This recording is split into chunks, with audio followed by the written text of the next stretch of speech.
স্বাগত ডিবিসি সংবাদে, আপনাদের সাথে আছে হিমাদ্রি রাহা। এবার জানাবো খবরের বিস্তারিত। আলোচিত 21শে আগস্ট গ্রেনেড হামলা মামলায় খালাস পেলেন বিএনপির ভারপ্রাপ্ত চেয়ারম্যান তারেক রহমান, সাবেক স্বরাষ্ট্র প্রতিমন্ত্রী লুৎফুজ্জামান বাবর, সাবেক উপমন্ত্রী আব্দুস সালাম পিন্টু সহ সব আসামি। বিচারিক আদালতের রায় বাতিল করে এই রায় দিয়েছে হাইকোর্ট। এর মাধ্যমে 20 বছর আগের ঘটনায় ন্যায় বিচার পেয়েছেন বলে জানিয়েছেন আসামি পক্ষের আইনজীবীরা। রায়ে সন্তোষ প্রকাশ করেছে আসামিদের স্বজনরাও। 2004 সালের 21শে আগস্ট রাজধানীর বঙ্গবন্ধু এভিনিউতে সন্ত্রাসবিরোধী জনসভার আয়োজন করে আওয়ামী লীগ। ওই জনসভায় তৎকালীন বিরোধী দলীয় নেতা শেখ হাসিনার বক্তব্য চলাকালে গ্রেনেড হামলা হয়। ওই হামলায় আওয়ামী লীগ নেত্রী আইভি রহমান সহ 24 জন নিহত হন। আহত হন 3 শতাধিক নেতাকর্মী। এই ঘটনায় মতিঝিল থানায় হত্যা ও বিস্ফোরক আইনে 2টি মামলা করা হয়, তবে তদন্তে কোনো অগ্রগতি হয়নি। 2007 সালে প্রথম একটি অভিযোগপত্র দাখিল করা হয়। পরে 2009 সালে আওয়ামী লীগ ক্ষমতায় এসে আবার তদন্ত শুরু করে। তখন হুজি নেতা মুফতি হান্নানের জবানবন্দিতে নতুন করে অভিযোগপত্র দাখিল করা হয়। তারেক রহমান সহ 52 জনকে আসামি করা হয়। 2018 সালের 10ই অক্টোবর দ্রুত বিচার ট্রাইব্যুনালে সাবেক স্বরাষ্ট্র প্রতিমন্ত্রী লুৎফুজ্জামান বাবর, সাবেক শিক্ষা উপমন্ত্রী আব্দুস সালাম পিন্টু, ডিজিএফআইয়ের ডিজি রেজাকুল হায়দার সহ 19 জনকে মৃত্যুদণ্ড দেয়। এছাড়া তারেক রহমান সহ 19 জনকে দেয়া হয় যাবজ্জীবন। 6 বছর পর আপিলের রায়ে বিচারপতি AKM আসাদুজ্জামান ও বিচারপতি সৈয়দ এনায়েত হোসেনের হাইকোর্ট বেঞ্চ সব আসামিদের খালাস দিয়ে বিচারিক আদালতের রায় বাতিল করে দেয়। ঘটনার সঙ্গে আসামিদের সম্পৃক্ততা পায়নি উচ্চ আদালত। পরে আসামিপক্ষের আইনজীবীরা জানান, প্রকৃত অপরাধী না খুঁজে রাজনৈতিক ফায়দা নিয়েছে আওয়ামী লীগ।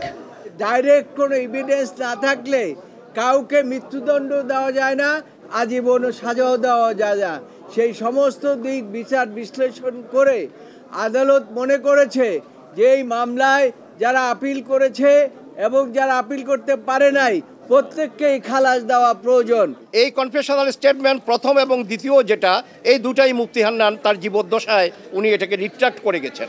কাজে রিট্রাক্টেড কনফেশন এবং সেটার যদি করবোরেটিভ অন্য কোনো এভিডেন্স না থাকে, তাহলে এটার উপর ভিত্তি করে কোনো আসামিকে সাজা দেওয়া যায় না। টাস্কফোর্স ইন্টেলিজেন্স সেলে 200 দিন, 220 দিন, 261 দিন পর্যন্ত রাখা হয়েছে আসামিদের। ফলে তাদের কনফেশনের আইনগত কোনো মূল্য নাই। টিএফআই সেলে যাদেরকে রাখা হয়েছিল, টর্চার করা হয়েছে যাদের, তারা একজন বলেছে আরেকজনকে দেখেছে, শুনেছে, কিন্তু কি কথা হয়েছে, কি কনস্পিরেসি হয়েছে তার কোনো উত্তর দিতে পারে নাই। আইনজীবীরা আরও জানান, বিএনপির ভারপ্রাপ্ত চেয়ারম্যান তারেক রহমানকে দণ্ড দিয়ে তাকে রাজনৈতিকভাবে বিতর্কিত করার চেষ্টা করা হয়েছে। বাংলাদেশের রাজনীতির জন্য এই মামলাটা ব্যবহার করা হয়েছে। It's a political sabotage against mister Tarique Rahman and BNP. Mufti Hannan কোর্টে গিয়ে বলছে, আমার হাত দেখেন, আমার পা দেখেন, সামনে ঘুরে ফেলছে আমাকে। শুধু আমি তারেক রহমান সাহেবকে চিনিও না, আমি রাজনীতিকে চিনিও না। একজন সাক্ষীও বলে নাই যে ষড়যন্ত্র হচ্ছে, সেই ষড়যন্ত্রকে প্রমাণিত করছে। এ রায়ে সন্তোষ প্রকাশ করেন আসামিদের স্বজনেরা।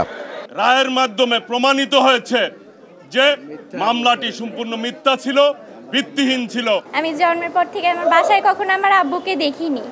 আমার বয়স 17, আমার আব্বু জেলে থাকার বয়সও 17। 2018 সালের যে রায় হয় সেখানে আমরা আমাদের ন্যায় বিচার, প্রত্যাশিত বিচার আমরা পাইনি। আজকের এই রায়ের মধ্যে বাংলাদেশের মানুষ বাংলাদেশকে কলঙ্কমুক্ত করলো। 2004 সালে গ্রেনেড হামলার সময় হামলাকারীদের দেখেনি সাক্ষীরা, কাউকে চিনতেও পারেনি বলে রায়ে মন্তব্য করে উচ্চ আদালত। Daud Khan, DBC news, Dhaka. সত্যের সৌন্দর্য হলো ষড়যন্ত্রের উপর ন্যায় ও ন্যায্যতার বিজয়।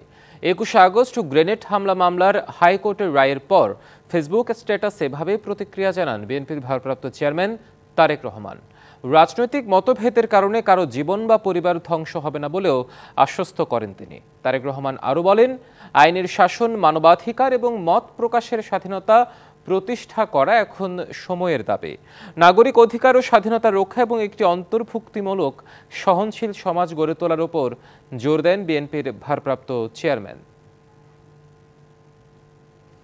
গ্রেনেড হামলা মামলা থেকে তারেক রহমান সহ সব আসামি খালাস পাওয়ায় স্বস্তি প্রকাশ করেছেন বিএনপি মহাসচিব মির্জা ফখরুল ইসলাম আলমগীর। যুক্তরাজ্য থেকে এক বিবৃতিতে তিনি জানান, এই রায়ে প্রমাণ হলো আওয়ামী ফ্যাসিবাদী সরকার রাজনৈতিক উদ্দেশ্য প্রণোদিত হয়ে তারেক রহমানকে অভিযুক্ত করেছিল। এই রায়ের মধ্য দিয়ে আবারও প্রমাণিত হলো তারেক রহমানের বিরুদ্ধে সব মামলাই রাজনৈতিক ষড়যন্ত্রমূলক ছিল। তারেক রহমান সহ সব আসামি খালাস পাওয়ায় নয়াপল্টনে আনন্দ মিছিল করেছে নেতাকর্মীরা। পরে সিনিয়র যুগ্ম মহাসচিব রুহুল কবির রিজভী বলেন, হাইকোর্টের রায়ে ন্যায় বিচার প্রতিষ্ঠিত হয়েছে। গোটা জনগণ বাংলাদেশের স্বাধীনতার পক্ষে, সার্বভৌমত্বের পক্ষে, গণতন্ত্রের পক্ষে। এই মানুষকে আপনি দিল্লি থেকে হুমকি দিয়ে, ভয় দেখিয়ে এদের মাথা নত করতে পারবেন না। 15 বছরে আওয়ামী লীগের শাসনামলে প্রতি বছর পাচার হয়েছে প্রায় 2 লাখ কোটি টাকা। শ্বেতপত্র প্রণয়ন কমিটির 3 মাসের অনুসন্ধান প্রতিবেদনে এই তথ্য উঠে এসেছে। এ প্রসঙ্গে প্রধান উপদেষ্টা বলেছেন, দুর্নীতি, লুণ্ঠন এবং ভয়ঙ্কর রকমের আর্থিক কারচুপির যে চিত্র পাওয়া গেছে তাতে আতঙ্কিত হওয়ার মতোই। রবিবার দুপুরে প্রধান উপদেষ্টার কার্যালয়ে ডক্টর মোহাম্মদ ইউনূসের কাছে শ্বেতপত্র প্রণয়ন কমিটি প্রতিবেদন জমা দেয়। 30 অধ্যায়ের 400 পৃষ্ঠার শ্বেতপত্রে উঠে এসেছে আওয়ামী লীগ সরকারের অনিয়ম, দুর্নীতি আর লুণ্ঠনের চিত্র। প্রতিবেদনের তথ্য, 15 বছরে বার্ষিক উন্নয়ন কর্মসূচিতে 7 লাখ কোটি টাকার বেশি ব্যয় হয়েছে এবং এর 40% অর্থ আমলারা লুটপাট করেছেন। নতুন সরকার ঋণ শোধের দায়িত্ব পেল, কিন্তু ঋণের অর্থের খোঁজ পেল না। প্রতিবেদনটিকে ঐতিহাসিক দলিল আখ্যা দিয়েছেন প্রধান উপদেষ্টা। এটা তো ঐতিহাসিক দলিল, কি বলার জন্য? এটা তো ঐতিহাসিক দলিল, শুধু যা ঘটেছে তা না, যা ঘটে নাই তার জন্য ঐতিহাসিক। 15 বছরে ভয়ের রাজত্ব এতটাই প্রকট ছিল যে বাংলাদেশের অর্থনীতি পর্যবেক্ষণকারী বহুপাক্ষিক সংস্থাগুলোও এই লুণ্ঠনের ঘটনায় অনেকাংশে নীরব ছিল। মন্তব্য প্রধান উপদেষ্টার। ব্যাংকে টাকা জমা হলো, তার হিসেব পাওয়া যাচ্ছে কিনা, নাকি পাচার হয়ে গেল, বাণিজ্যের নামে দেশের সম্পদ চোখের সামনে দিয়ে বিদেশ চলে গেল, এর কোনো হিসাব পাওয়া গেল কিনা, এগুলো হিসাব। এ প্রতিবেদন জনসাধারণের জন্য প্রকাশ এবং স্কুল, কলেজ, বিশ্ববিদ্যালয়ের পাঠ্যপুস্তকে অন্তর্ভুক্ত করে শিক্ষার্থীদের পড়ানো উচিত বলে মত দেন প্রধান উপদেষ্টা। শিক্ষা ব্যবস্থায় সকল স্তরে, কলেজ, বিশ্ববিদ্যালয় স্তরে সকল বিষয়ে পাঠ্যকে দরকার। জিনিসটা শুধু বোঝার জন্য যে এটা কিভাবে হয়, কেন হয়, এটাকে জানার জন্য। প্রতিবেদনে বলা হয়েছে, 29টির মধ্যে 7টি বড় প্রকল্প পরীক্ষা করে দেখা গেছে প্রতিটিতে 10,000 কোটি টাকার বেশি ব্যয় হয়েছে। ব্যয়ের সুবিধা বিশ্লেষণ না করেই প্রকল্পের ব্যয় প্রায় 70% বাড়ানো হয়েছে। অর্থপাচারে জড়িত ব্যক্তিদের আইনের আওতায় আনতে বিচার কাজ শুরুর পরামর্শও দিয়েছে কমিটি।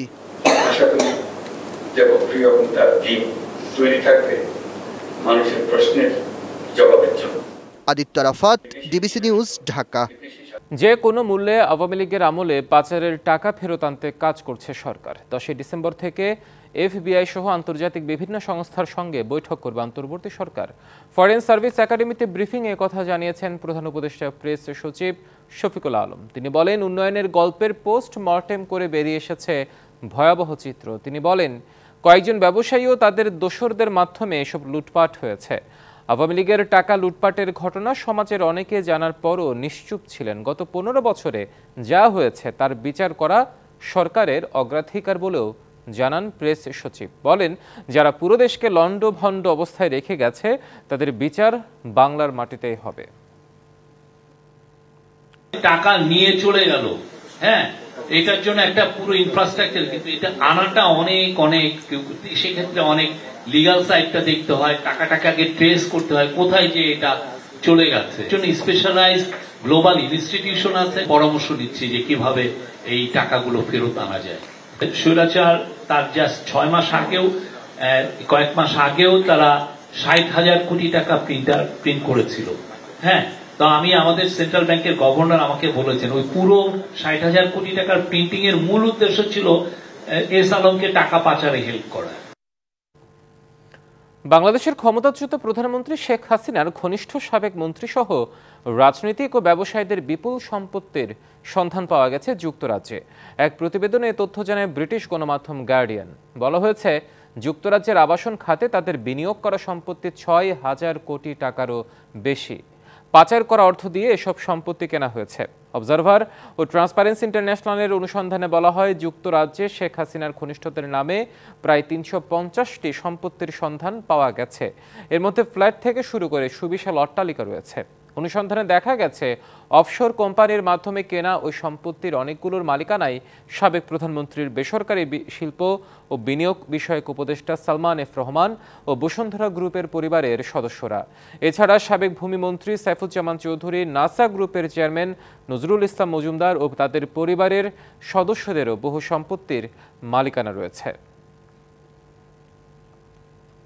স্ত্রী মিতু হত্যা মামলায় হাইকোর্টের জামিনের কাগজ চট্টগ্রাম কেন্দ্রীয় কারাগারে পৌঁছালো মুক্তি পাননি সাবেক পুলিশ সুপার বাবুল আক্তার। এদিকে তার জামিন বাতিল চেয়ে সুপ্রিম কোর্টের আপিল বিভাগে আবেদন করেছেন মিতুর বাবা মোশাররফ হোসেন। প্রায় ৩ বছর ৭ মাস কারাগারে থাকার পর বুধবার হাইকোর্ট থেকে জামিন পান বাবুল আক্তার। আজ সকালে জামিন আদেশের অনুলিপি মিতু চট্টগ্রামের ৩য় অতিরিক্ত মহানগর দায়রা জজ আদালতে জমা দেওয়া হয়। মুক্তি না পাওয়ার বিষয়ে বাবুল আক্তারের আইনজীবী জানিয়েছেন, দেরিতে বেল বন্ড পৌঁছানোয় কারা কর্তৃপক্ষ দাপ্তরিক কাজ শেষ করতে পারেনি, তাই মুক্তি পাননি বাবুল আক্তার। আরেক আইনজীবী শিশির মনির জানিয়েছেন, মোশাররফ হোসেনের আবেদনের বিষয়ে শুনানি হবে মঙ্গলবার।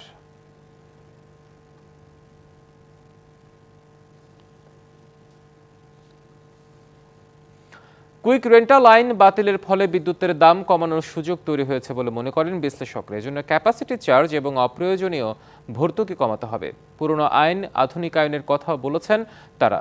দুর্নীতিগ্রস্ত প্রকল্পগুলো খতিয়ে দেখার পরামর্শ উদ্যোক্তা এবং বিশ্লেষকদের।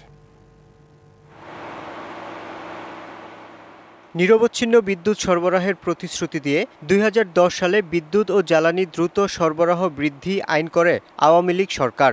এই আইনের অধীনে নেয়া প্রকল্পগুলো আদালতে চ্যালেঞ্জ করা নিষিদ্ধ ছিল। সাময়িক সময়ের জন্য আইনটি করার কথা বলা হলেও সবশেষ এর মেয়াদ বৃদ্ধি করা হয়েছিল ২০২৬ সাল পর্যন্ত। এই আইনের অধীনে নেওয়া হয় শতাধিক প্রকল্প, নির্মাণ করা হয় রেন্টাল, কুইক রেন্টাল বিদ্যুৎ কেন্দ্র, কেনাকাটা হয় কয়েক লাখ কোটি টাকার। আইনের চেঞ্জেসটা আমার কাছে মনে হয় খুব মহৎ উদ্যোগ এবং এটা দরকার ছিল। এটা অ্যাবিউজ হচ্ছিল। এই অ্যাবিউজড হওয়াতে কিন্তু অনেক বেশি পাওয়ার জেনারেশন সেক্টরে আনসলিসিটেড প্রজেক্ট এসছে, যেটার আমরা আফটার এফেক্টটা পাচ্ছি। সলিসিটেড প্রজেক্টগুলো যাতে চলে এবং নিশ্চিতভাবে চলে কন্ট্রাকচুয়াল অব্লিগেশন অনুসারে, তাহলে কিন্তু ইনভেস্টমেন্ট আরো আসবে। পিডিবির তথ্য বলছে, দেশের ১৪৩টির মধ্যে বেসরকারি বিদ্যুৎ কেন্দ্র ৮১টি। সর্বোচ্চ বিদ্যুৎ উৎপাদন ১৬,৪৭৭ মেগাওয়াট হলেও সক্ষমতা প্রায় ২৭,০০০ মেগাওয়াট। অতিরিক্ত সক্ষমতার জন্য গুনতে হয় কোটি কোটি টাকার ক্যাপাসিটি চার্জ। এতে বাড়তেই থাকে উৎপাদন খরচ।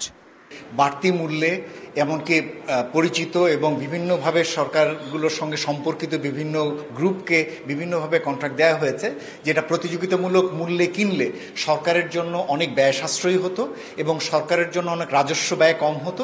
এমনকি ভর্তুকির যে দায় এই কুইক এনহ্যান্সমেন্ট অ্যাক্টকে ব্যবহার করে বিভিন্নভাবে হয়েছে, সেটা থেকেও সরকার এড়াতে পারত। ভবিষ্যতে যেন আইনের অপব্যবহার না হয় তা নিশ্চিত করার পরামর্শ উদ্যোক্তা ও বিশ্লেষকদের। Yusuf Rana, DBC news, Dhaka. DBC সংবাদে নিচ্ছে একটি বিরতি, সঙ্গে থাকুন।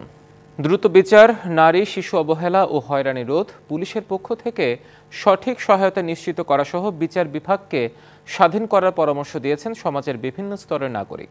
দুপুরে রাজধানীর একটি হোটেলে মতবিনিময় সভা শেষে সাংবাদিকদের এসব কথা জানান কমিশন চেয়ারম্যান বিচারপতি শাহ আবু নাইম মমিনুর রহমান। সব ধরনের সমস্যা সমাধান করে মানুষের প্রত্যাশা পূরণে বিচার বিভাগ সংস্কার করা হবে বলে আশা প্রকাশ করেন তিনি। জানান, বিচার ব্যবস্থার প্রতি আস্থা ফিরিয়ে আনতে কাজ করছে কমিশন। আলোচনায় যারা অংশ নেন তাদের লিখিত আকারে পরামর্শ দেওয়ার আহ্বান জানান তিনি। গেল ২৪ ঘন্টায় দেশে ডেঙ্গুতে আরও ৬ জনের মৃত্যু হয়েছে। হাসপাতালে ভর্তি হয়েছে ৮৮২ জন। স্বাস্থ্য অধিদপ্তর থেকে পাঠানো সংবাদ বিজ্ঞপ্তিতে তথ্য জানানো হয়। এতে বলা হয়েছে, এবছরের জানুয়ারি থেকে এখন পর্যন্ত মোট 92,351 জন রোগী হাসপাতালে ভর্তি হয়েছেন। চলতি বছর 1 ডিসেম্বর পর্যন্ত ডেঙ্গুতে মারা গেছেন 494 জন। এদিকে গত একদিনে সারা দেশে 1,110 জন ডেঙ্গু রোগী হাসপাতাল থেকে ছাড়পত্র পেয়েছেন।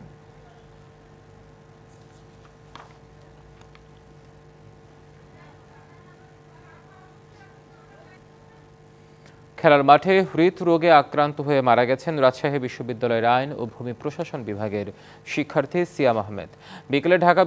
বিকেলে বিশ্ববিদ্যালয়ের সাবাস বাংলাদেশ মাঠে এ ঘটনা ঘটে। শিক্ষার্থীরা জানান, আইন ও ভূমি প্রশাসন বিভাগের ক্রিকেট টুর্নামেন্টের ফাইনাল ম্যাচ চলাকালে নন স্ট্রাইক প্রান্তে থাকা ব্যাটার সিয়াম হঠাৎ অসুস্থতা বোধ করেন। এক পর্যায়ে জ্ঞান হারিয়ে মাটিতে লুটিয়ে পড়লে শিক্ষার্থীরা তাকে বিশ্ববিদ্যালয়ের চিকিৎসা কেন্দ্রে নিয়ে যান। সেখান থেকে রাজশাহী মেডিকেলে নেওয়ার পথে তার মৃত্যু হয়। শিল্প কারখানায় কর্মপরিবেশ উন্নত করতে চেষ্টা করবেন বলে জানিয়েছেন শ্রম ও কর্মসংস্থান উপদেষ্টা অবসরপ্রাপ্ত brigadier general M Sakhawat Hossain. বলেন, মালিক শ্রমিকের সম্পর্ক থাকবে 1-to-1। রাজধানীর একটি হোটেলে আইএলও আয়োজিত এক অনুষ্ঠানে এসব কথা বলেন শ্রম উপদেষ্টা। বলেন, দেশের শিল্প খাতে অনেক সমস্যা আছে, সমাধান করতে কিছু সময় লাগবে। এম সাখাওয়াত হোসেন বলেন, সরকার ব্যবসা করতে পারে না, ব্যবসা করবেন ব্যবসায়ীরা। এ সময় দেশের শিল্প খাতে কর্মপরিবেশ ভালো করতে একসাথে কাজ করার প্রতিশ্রুতি দেন শিল্প মালিক এবং শ্রমিক নেতারা। বাংলাদেশে অস্থি সন্ধি প্রতিস্থাপনের শল্য চিকিৎসার মান দিন দিন উন্নতি হচ্ছে। আগামীতে এই চিকিৎসার জন্য মানুষকে আর দেশের বাইরে যেতে হবে না বলে মন্তব্য করেছেন বিএনপির স্থায়ী কমিটির সদস্য অধ্যাপক ডাক্তার জাহিদ হোসেন। রাজধানীর একটি হোটেলে অস্থি সন্ধি প্রতিস্থাপন নিয়ে আয়োজিত এক আন্তর্জাতিক সম্মেলনে এসব কথা বলেন তিনি। 2 দিনের এই সম্মেলনে অংশ নেন অস্ট্রেলিয়া, ইংল্যান্ড, সিঙ্গাপুর, শ্রীলঙ্কা সহ দেশের 3 শতাধিক অর্থোপেডিক সার্জন। সম্মেলনে বিশেষ অতিথি অধ্যাপক আবু সাইদ আতঙ্কিত না হয়ে দেশের চিকিৎসকদের প্রতি আস্থা রাখার আহ্বান জানান। সম্মেলনের পাশাপাশি শল্য চিকিৎসার জয়েন্ট প্রতিস্থাপন নিয়েও কর্মশালা হয়। নানা দোলাচল অনিশ্চয়তা কাটিয়ে দীর্ঘ অপেক্ষার পর প্রথমবার ট্রাভেল পাসের মাধ্যমে 653 যাত্রী নিয়ে কক্সবাজার থেকে সেন্ট মার্টিন গেছে জাহাজ এমভি বারোয়ালিয়া। চলতি মৌসুমে এই রুটে 3টি জাহাজে চলাচলের অনুমতি পেলেও প্রথম দিন সেন্ট মার্টিনের উদ্দেশ্যে রওনা দেয় একটি। দেশের একমাত্র প্রবাল দ্বীপ সেন্ট মার্টিন। দেশি বিদেশি ভ্রমণ পিয়াসীরা এই দ্বীপের অপরূপ সৌন্দর্য উপভোগ করতে বরাবরই আকুল থাকে। তবে সম্প্রতি দূষণের কবল থেকে দ্বীপটিকে বাঁচাতে পর্যটক সীমিতকরণ ও রাত্রিযাপনে নিষেধাজ্ঞা দেওয়া হয়। ডিসেম্বর ও জানুয়ারি মাসে রাত্রিযাপনের নিষেধাজ্ঞা না থাকলেও দিনে 2000-এর বেশি পর্যটক যেতে পারবেন না। দীর্ঘ অপেক্ষার পর শিশির ভেজা সকালে কক্সবাজার শহরের নুনিয়ারছড়া IWTA জেটি ঘাটে জড়ো হন সেন্ট মার্টিনগামী পর্যটকরা। ট্যুরিজম বোর্ডের ওয়েবসাইটে ফর্ম পূরণ করে প্রথমবারের মতো ট্রাভেল পাস নিয়ে জাহাজের টিকিট বুকিং করেন ভ্রমণ পিপাসুরা। জেটি ঘাটে ট্রাভেল পাস যাচাই বাছাই শেষে তাদের ওঠানো হয় জাহাজে। এইবার হচ্ছে একটু ভিন্ন রকম ট্রাভেল পাস নিয়ে যেতে হচ্ছে, গতবার যেটা আমাদের করতে হয় নাই। স্মুথ, এভরিথিং ইজ অনলাইন নাও, তো এখন প্রবলেম হয় না। নরমালি এখানে এসেও সবাই টিকিট কাটতে পারছে। পরিবেশ বান্ধব একটা পরিকল্পনার প্রথম ভ্রমণ হচ্ছে আমাদের এইটা, সত্যি এটা অন্যরকম ভালো লাগতেছে। দীর্ঘ প্রতীক্ষার পর দ্বীপটিতে ভ্রমণে যেতে পেরে খুশি ভ্রমণ প্রেমীরা। 9 মাস আগে আমাদের শিপটা বন্ধ ছিল, এখন ওপেন আপ করছে, তো এখন যাচ্ছি। নতুন আগ্রহ নিয়ে নতুনভাবে দেখার জন্য আমরা সবাই যাচ্ছি। নির্দেশনা মেনেই চলাচলের ব্যবস্থা নেওয়া হয়েছে বলছে জাহাজ মালিকদের সংগঠনের নেতারা। গতকালকে একদম ফাইনাল একটি মিটিং হয়েছে অ্যাপসের বিষয়ে। অ্যাপস আসলে সম্পূর্ণভাবে একজ্যাক্টলি পারফেক্ট করতে প্রায় আরও সপ্তাহ 2-1 লাগবে। প্রশাসন বলছে প্লাস্টিক বহনে কড়াকড়ি সহ পর্যটকদের নিরাপত্তায় সার্বিক ব্যবস্থা নেওয়া হয়েছে। তারা আনন্দের জন্য এসছেন, তাদের আনন্দকে আমরা নিশ্চিত করার জন্য সিকিউরিটির বিষয়টা কক্সবাজার ট্যুরিস্ট পুলিশ রিজিয়ন সর্বোচ্চ গুরুত্ব দিয়ে দেখছে। যাত্রীগণ এবং পর্যটকগণ যারা আছেন তারা সকলেই খুব স্বাচ্ছন্দ্যে এই অ্যাপটি ব্যবহার করতে পারছেন। আমরা আশা করছি এই পর্যটকরা সেন্ট মার্টিনে যাবেন এবং সে প্রাকৃতিক সৌন্দর্য এবং পর্যটনের যে সম্ভার উপভোগ করবেন এবং পাশাপাশি আমাদের যে অর্থনৈতিক সমৃদ্ধি হবে। ট্রাভেল পাস সংগ্রহ, জাহাজে চলাচলের অনুমতি ও পর্যটকবাহী জাহাজ ছাড়ার পয়েন্ট নির্ধারণ নিয়ে জটিলতার কারণে নভেম্বর মাসে চলাচল শুরু হওয়ার কথা থাকলেও তা শুরু হলো ডিসেম্বরে। DBC news desk. আনন্দ উল্লাসে মৌলভীবাজারের শ্রীমঙ্গলে উদযাপিত হলো গারো সম্প্রদায়ের নবান্ন উৎসব ওয়ানগালা। নতুন ফসল ঘরে তোলার আগে সৃষ্টিকর্তাকে ধন্যবাদ জানানো হয় এই উৎসবে। গান, নৃত্য আর ধর্মীয় আয়োজনে উৎসব পরিণত হয় গারোদের মিলন মেলায়।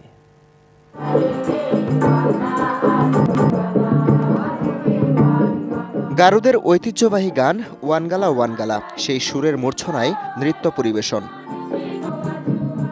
এরপর ক্রুশ চত্বরে বাণীপাঠ, প্রদীপ প্রজ্বালন আর ধর্মীয় আচার পালনের মধ্য দিয়ে উৎসবের সূচনা হয় শ্রীমঙ্গলের ফুলছড়া চা বাগান মাঠে। গারোদের সংস্কৃতি ও কৃষ্টির অন্যতম উৎসব ওয়ানগালা। নতুন ফসল ঘরে উঠবে, তার আগে সৃষ্টিকর্তার কাছে কৃতজ্ঞতা প্রকাশ আর মনোবাসনা নিবেদন করা হয় এই উৎসবে। একে নবান্ন উৎসবও বলা হয়। আমাদের নতুন ফসল কেটে ঈশ্বরের কাছে উৎসর্গ করেছি। সবার বাড়ি থেকে আমরা এটা একটু একটু করে সংগ্রহ করে সৃষ্টিকর্তাকে উৎসর্গের জন্য দিয়ে থাকি। শত ব্যস্ততা থাকলেও আমি এখানে চলে আসি, এটা একটু অন্যরকম বৈচিত্র্যপূর্ণ। উৎসব ঘিরে ছিল বর্ণিল আয়োজন। ফুলছড়া চা বাগান মাঠ পরিণত হয় গারোদের মিলন মেলায়। আমাদের বন্ধু বান্ধব, আত্মীয় স্বজন সবার সাথে দেখা সাক্ষাৎ হয়, সবাই একসাথে মিলিত হতে পারে এই ওয়ানগালা উৎসবে। এটা অনেক প্রাচীন থেকেই আমরা উদযাপন করে আসছি। আমাদের কৃষ্ণ রাজাকে আমরা উৎসর্গ করি, ওনাকে এই ফসল উৎসর্গ করার পরেই এটা আমরা গ্রহণ করে থাকতাম, বা এখনো যেটা আমরা ধরে রাখার চেষ্টা করছি। প্রকৃতি পূজারী গারোরা সময়ের পরিক্রমায় খ্রিস্টান ধর্মে দীক্ষিত হন। একসময় তারা নতুন ফসল কেটে শস্য দেবতাকে উৎসর্গ করে ওয়ানগালা পালন করত, তবে এখন উৎসর্গ করা হয় যীশু খ্রিস্টকে। DBC news desk. মেঘনা ব্যাংকের ধানমন্ডি শাখার কলাতিয়া উপশাখার উদ্বোধন হয়েছে। অনুষ্ঠানে ছিলেন কলাতিয়া বাজারের ব্যবসায়ী নেতারা। মেঘনা ব্যাংকের পক্ষ থেকে ছিলেন জেনারেল সার্ভিস ডিভিশনের প্রধান এবং এসিভিপি সৈয়দ ফজলে ইমাম, ধানমন্ডি শাখা প্রধান এবং ভাইস প্রেসিডেন্ট শারমিন রহমান এবং ব্র্যান্ড মার্কেটিং অ্যান্ড কমিউনিকেশনস বিভাগের প্রধান মুয়াজ্জিম হোসেন জুয়েল। বাংলাদেশ কমার্স ব্যাংকের মিরপুর শাখা মিরপুর 1-এর মা প্লাজায় স্থানান্তর করা হয়েছে। স্থানান্তরিত শাখায় কর্মকর্তা কর্মচারীদের নিয়ে জমকালো অনুষ্ঠানের আয়োজন করা হয়। অনুষ্ঠানে ব্যাংকের পরিচালনা পর্ষদের চেয়ারম্যান আতাউর রহমান সর্বোত্তম গ্রাহক সেবা নিশ্চিতের নির্দেশনা দেন। এ সময় তিনি ব্যাংকের সব ধরনের সেবা নিতে গ্রাহকদের আহ্বান জানান। অনুষ্ঠানে বিশেষ অতিথি ছিলেন পর্ষদ নির্বাহী কমিটির চেয়ারম্যান মোহাম্মদ মহসিন মিয়া।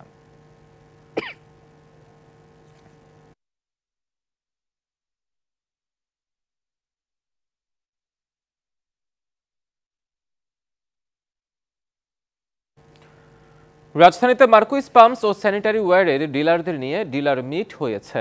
হোটেল রেডিসন ব্লু ওয়াটার গার্ডেনে অনুষ্ঠিত এই অনুষ্ঠানে সারা দেশ থেকে 400 ডিলার অংশ নেন।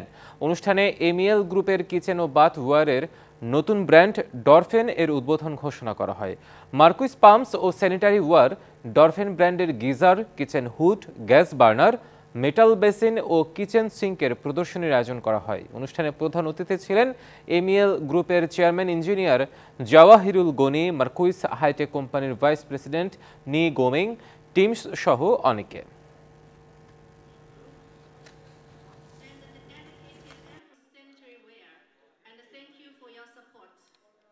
জাতীয় দলের হয়ে খেলার মতো মানসিক অবস্থায় নেই সাকিব আল হাসান, এমন মন্তব্য করেছেন বিসিবি সভাপতি ফারুক আহমেদ। তবে দেশে খেলার বিষয়টি বিসিবির হাতে নেই বলে উল্লেখ করেছেন বিসিবি সভাপতি। ডানা 36 বিপিএল এর আনুষ্ঠানিক মাস্কট।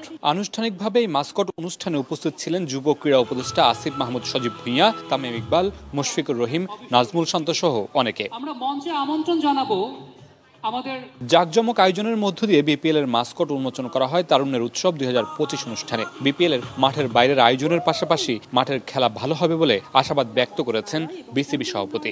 যেই থিম নিয়ে করা হচ্ছে, আমার মনে হয় যে খেলা তো খুবই গুরুত্বপূর্ণ, তার সাথে আমরা যদি খেলাটাকে সবাইকে সম্পৃক্ত করতে পারি, যেটা আগে কখনো হয়নি, এবার নতুন করে আমরা চেষ্টা করব। আমার মনে এটা খুবই ভালো একটা উদ্যোগ। এখন যে কোনো ভালো উদ্যোগকে স্বাগত জানাতে হবে প্রথম, বাট এটা কতটুকু সাকসেসফুল হবে এটা কিন্তু শেষ হলেই বুঝে যাবে। তবে এই টুর্নামেন্টে সাকিব আল হাসান খেলতে পারবেন কিনা সেটা নিয়ে রয়েছে অনেক যদি, কিন্তু তার দেশে ফেরার বিষয়টি বিসিবির হাতে নেই বলে উল্লেখ করেছেন বিসিবি সভাপতি। সেই সাথে জাতীয় দলের সাথে খেলার মতো মানসিক অবস্থায় নেই সাকিব, এমন মন্তব্য করেন বিসিবি সভাপতি। আমাদের লিস্টে আছে, আমরা আশা করি জোর একটা মানে সে যেভাবে চাচ্ছে বা এটা কিছু যদি সমাধান হয় তাহলে ডেফিনেটলি স্টিল আমি মনে করি সাকিব এখনও ক্ষমতা রাখে খেলার ন্যাশনাল টিমে। ও আমার মনে খুব বড় একটা মেন্টাল স্টেটে নাই দেশের জন্য খেলার জন্য আমার মনে হয়। সেই ক্ষেত্রে আমরা মানে এই জিনিসটা ওকে আমরা ওর উপরে ছেড়ে দিয়েছি আমরা যে ও কী চিন্তা করছে। উইন্ডিজ সফরে নেই সাকিব, সেই সাথে চ্যাম্পিয়ন্স ট্রফিতেও নেই এই অলরাউন্ডার, সেটা এখন অনেকটাই নিশ্চিত। Mamunur Rashid, DBC news, Dhaka. DBC সংবাদ এই ছিল এখনকার মতো। ডিবিসি নিউজের সংবাদগুলো পড়তে ভিজিট করুন dbcnews.tv, ভিজিট করুন ডিবিসি নিউজের ফেসবুক পেজ এবং ইউটিউব চ্যানেল।